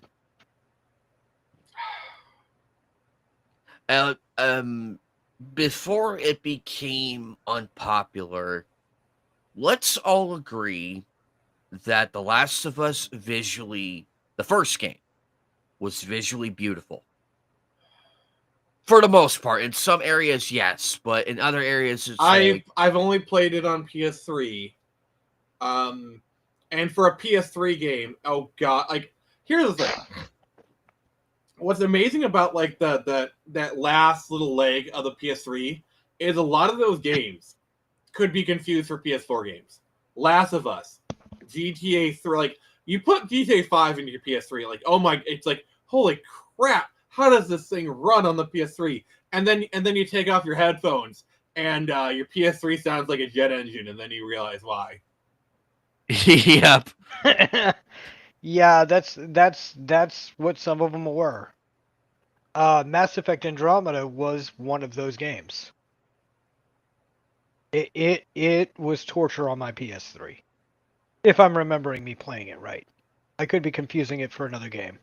I mean, heck, like, you want to go that route, but, like, what about, like, Battlefield 1? Yeah. You know, that like, or I'm just going to say it, Star Wars Battlefront. Like, Star Wars Battlefront 1 and 2 still look amazing. Yes. Like, that Frostbite engine had some kick to it. I'm going to say this. I never played them, but I've seen them advertised back on YouTube's early days. Anime Night, did you ever play Battlefront 1 and 2? Yes, I have. I haven't played the first one, but I played the second one. And I loved it. I understand why it got the hate for the loot box debacle and all that. And people were like, oh my god, Aiden Versio. There's a massive difference. Aiden was here's the thing. Aiden was good. Aiden was really good. Actually, no, I agree with you. What I'm saying is, go back and play that campaign. Like, it's not, she's just she's a secret agent, essentially, you know? And she's trading on her secret agent skills. And also, they're very respectful to Luke. Like, go back and look at how they, like, portray Luke in that. He's Luke Skywalker. He is, like, classic Luke Skywalker. Yep. Exactly. And I'm just, like, blown away by, like, where is this Luke? Because it baffles me, Phoenix. It baffles me how that game got Luke right, yet the movies didn't. The current ones. They didn't. It boggles my mind. I'm like, where were these writers? Where were these people when we needed them? Pushed out of the system, unfortunately, for a number of reasons. They really should have just used George Lucas. Yeah, because honestly, script, and it would have been infinitely better. I don't think there really was much controversy about Iden as a character. I mean, to be fair, the star cards kind of sucked all the oxygen out of the room. You know, to be fair. Yeah, they did. But I don't think there was ever really any pushback. Because, just play the game. You know, she's a character. Like all the males in the game are competent. Like she hooks up with one of her comrades, and he goes to the light side. See, the problem is, what a lot of these games do is to bring up their female character, they bring down the male characters. You know it's bad when every male is either an a-hole, villain, or simp. Yep. But when you have a badass woman and a badass guy, and they're both badasses equally, to me, that's awesome. Yeah. And I had a lot of fun on that campaign.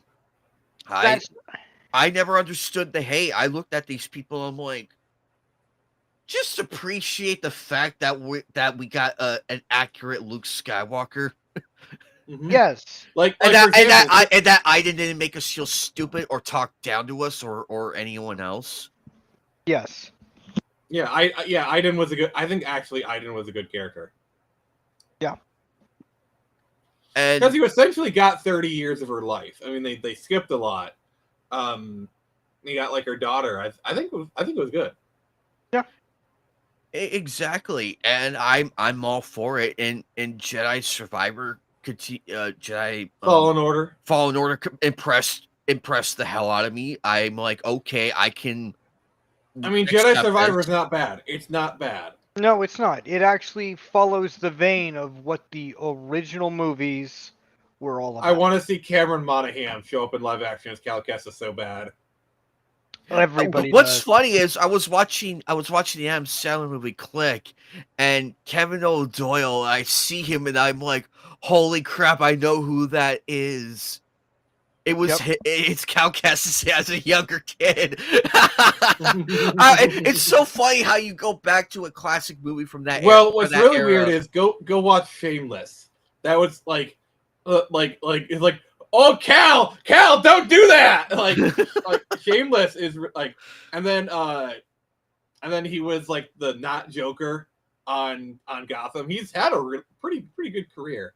It kind of pissed me off because like. They made a big deal about him being in Tron Ares. He's literally in it for 5 seconds.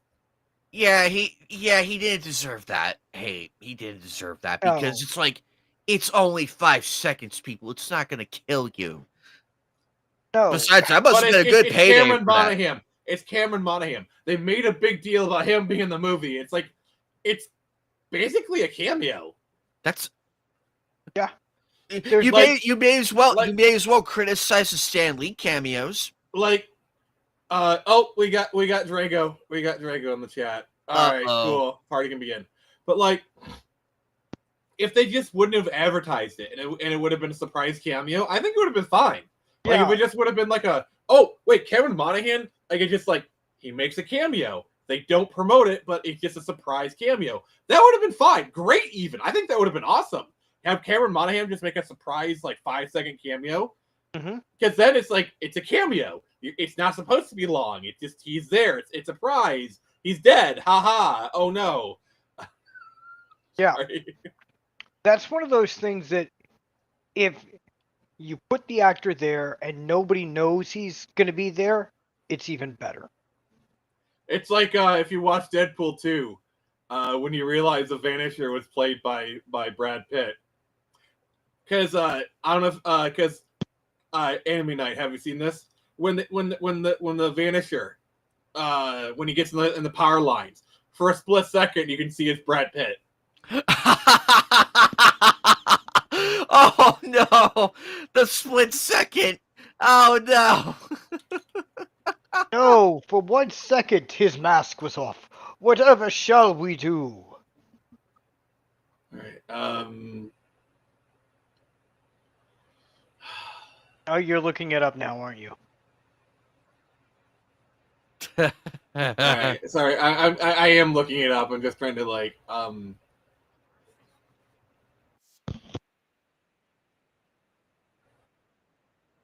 right. Here we go. Maybe the wind can't blow what it can't see.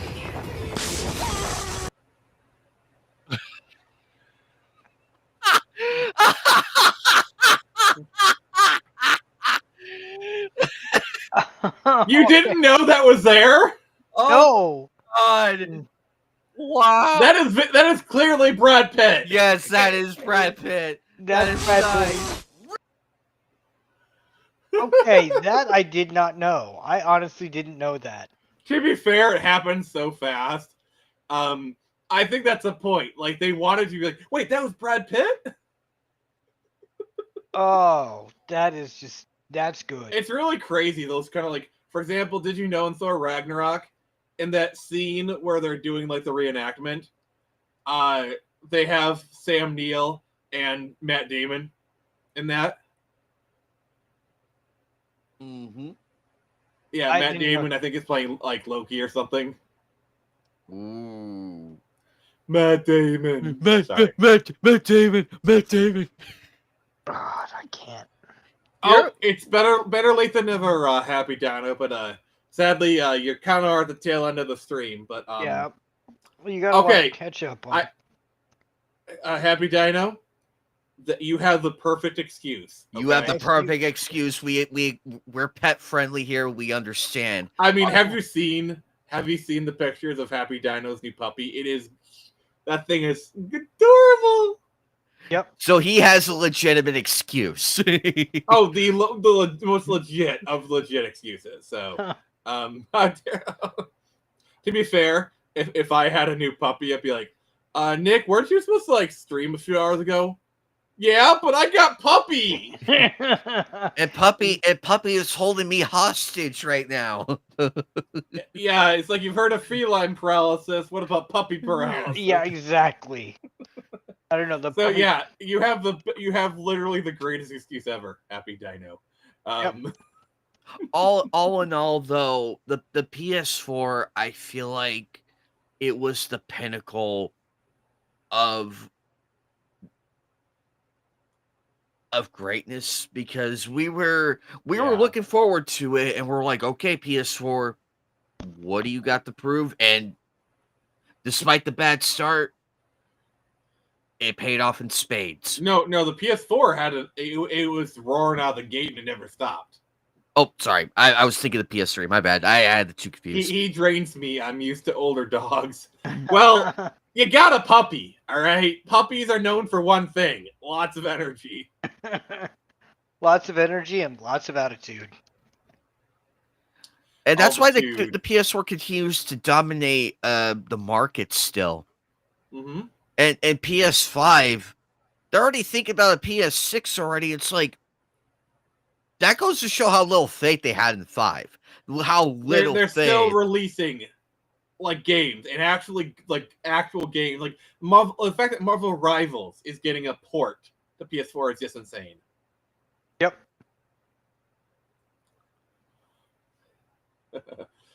PS4 was was great. One of the only consoles bought close launch.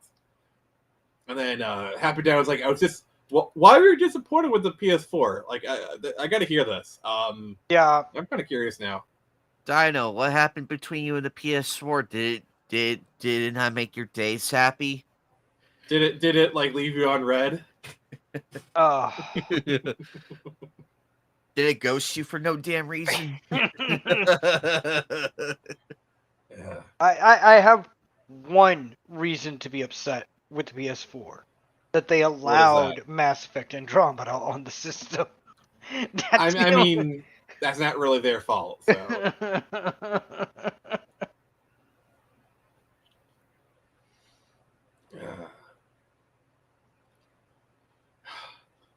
Okay.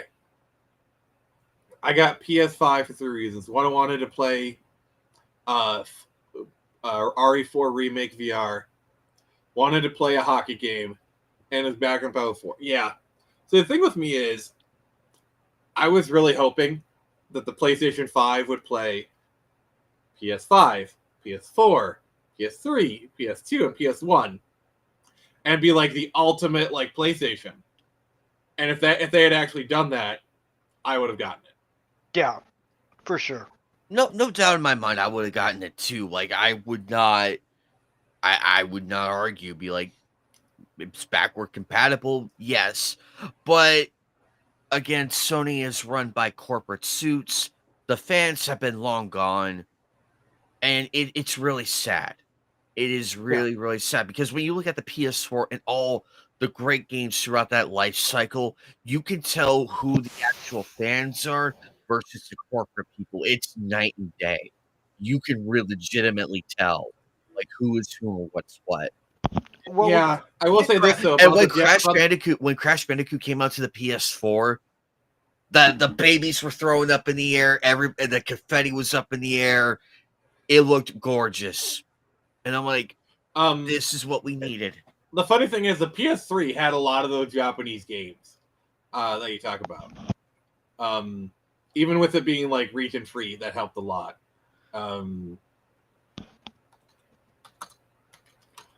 I will say, Sony's greatest hour, E3 2018. Yep, you showed that. You showed that earlier. Yep, for sure. All right. That could be cool, but it's not like 4 can play 3 and yeah. Yeah. Like this was like the last big E3 moment, in my opinion. We have a very special treat for everyone.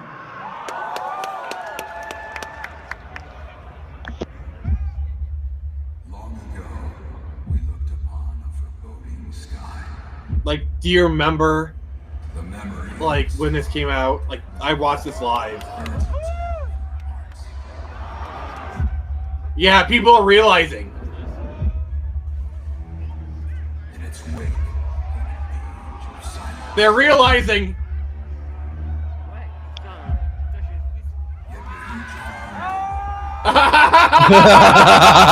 God damn! I love these kind of things. They don't do this anymore, really. No. Perhaps it was no more than wishful thinking. They know. They know.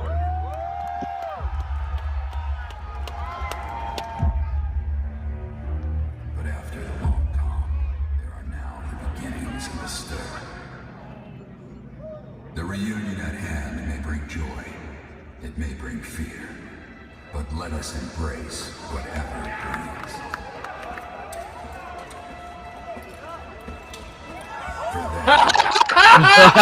Sorry, I'm getting hyped just watching this. Okay. Sorry, I've watched this a million times, but it still gets me. Yeah, I remember when that dropped. Holy crap!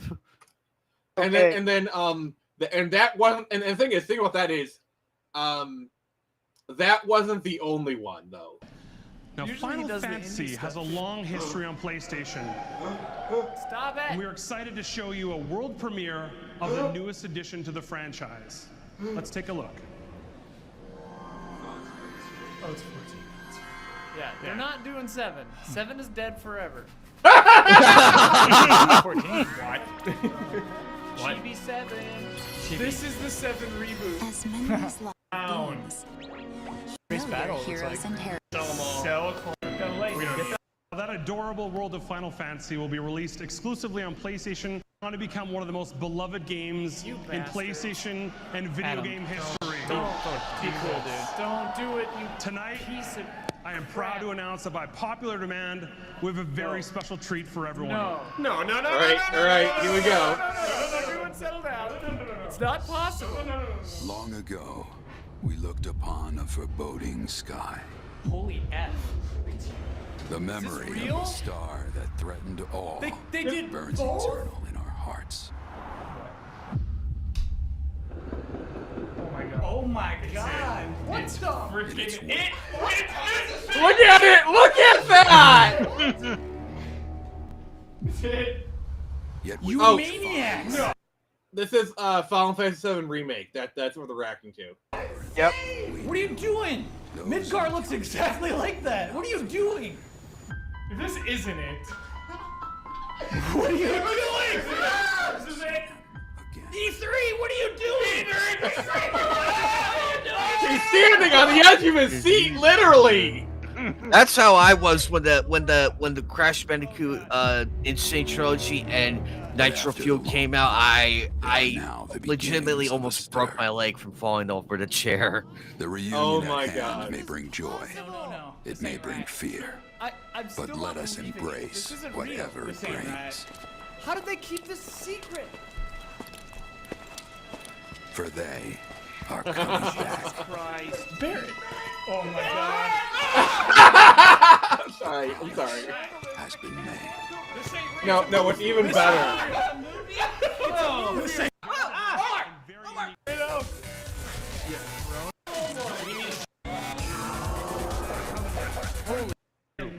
No, he's not. Now, recently, He's done with 50. Okay, this one's even better. Bringing back a fan favorite Kickstarter for PC and PS4. Holy. All right. Now, this is very much their project. I got my composure back. But we wanted to I'm a celebrate their professional. announcement on our stage. This is Castlevania. Since this is a game that PlayStation fans have been very, very. Bloodstained. Dude, this is a crazy conference.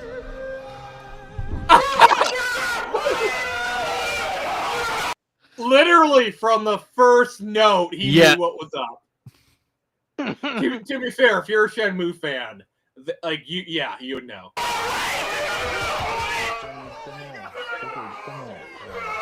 See, this is why I look upon this with fondness. Yes, Happy Dano CCR Nitro Field is awesome, and oh god, Infamous. That like the Sony press conference of 2018, like Last Guardian, which we thought was dead. Final Fantasy VII Remake, which we had been wanting for so freaking long, and then Shenmue 3. Yeah, I never played Shenmue, so I don't know the enthusiasm behind it, but I believe it. Because there's only one thing that I have in my personal life that's that way.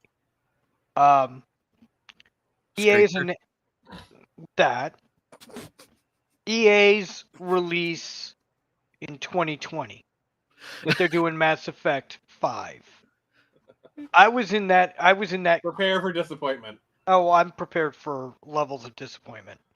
I think the only other hype moment.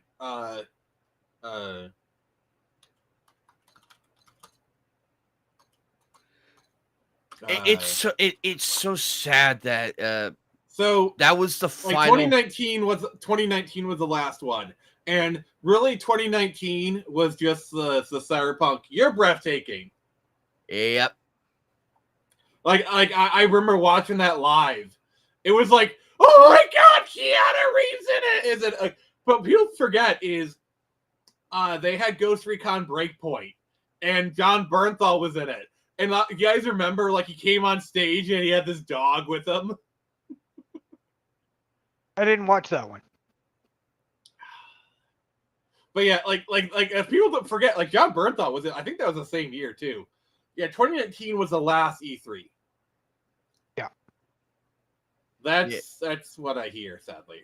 Yes, that's because 2019 was the last E3. They weren't intending it to be. They were supposed to do it in 2020, but obviously we know what happened. And then everybody, and then that whole 2 years, it was I feel like all the basically E3 was already on its way out. It probably wouldn't have lasted another 5 years anyway. And by the time it came back, or they tried to come back in 2021, 2022, basically the entire industry is why do we even need E3 anymore? Yep. I do feel like something has been lost because E3 was kind of the gaming Super Bowl. Basically for a week, you'd be watching these things, you'd be reacting to them, be who won E3. It was a really really cool time. It was you had to live through it, ladies and gentlemen. It was the day where you found out what day it was. It's like, quick, let's call in sick and they come to find out your old boss watches E3 that day too, and it's like, yeah, it's like you call in sick to go to a ball game, and then like you look over and it's like, Mr. Thompson. It's like, wait, I thought you called in sick. What? No, you're here too. And they're like, and you and the boss are like, all right, fine, or you know, we're both caught. Let's just we'll pretend this never happened. We'll just have fun. Yeah. But that's the unspoken rule of things, ladies and gentlemen. Even the bosses were in on it too from time to time. It depends on the boss. It depends. But E3 was like, you had to be there. Even from the 90s onward, you had to be there. Yeah. And watching it live is the equivalent, because I remember one of my old friends, God rest his soul, whenever E3 rolled around, it was always at his house. He would have the potato chips, the salsa, 7 different sodas, and hot dogs and everything. It was like a damn Super Bowl brunch. All right, we do need to wrap up though. Okay. Because, so this has been our PlayStation retrospective. So we're streaming tomorrow at 9. We usually start at 8. We gotta start at 9 because I'll be doing a con tomorrow. I'll be at Port Huron, slinging Screecher, slinging Lost Kingdom. Oh, by the way, if you have not yet bought your copy of Lost Kingdom, I wasn't intending this, but the book is actually live. It's been live for a couple of weeks, actually, and I didn't realize it. We kind of flubbed that, to be honest, but I'm just doing my best Sega Saturn impression. It's available now! It's available now, and for 3 extra cents, you can pat yourself on the back. So yeah, it's available at Barnes & Noble, Amazon. You can order at your Barnes & Noble store, but so yeah, Lost Kingdom is available. So yeah. Yes. So order the book. Support the habit. But anyway, so we're going to be doing Cyberpunk on tomorrow. Sunday, we're doing more Fallout. You guys seem to like it, so I'm going to keep doing that. Tuesday, we're doing more Golden Sun, episode 3. So, Drago, please feel free to tune in on Tuesday. And then a week from today, we're doing our Friday night feature. We're going to be doing Jingle All the Way. And we'll have 2 special guests. Vaughn Coleman will be there, as well as Squidorable. I can just hear Happy Dino's ears perking up, because Happy Dino's also a Squidorable fan. He's my favorite VTuber. So yeah, we're talking about the Christmas classic, Jingle All the Way. It'll be cool.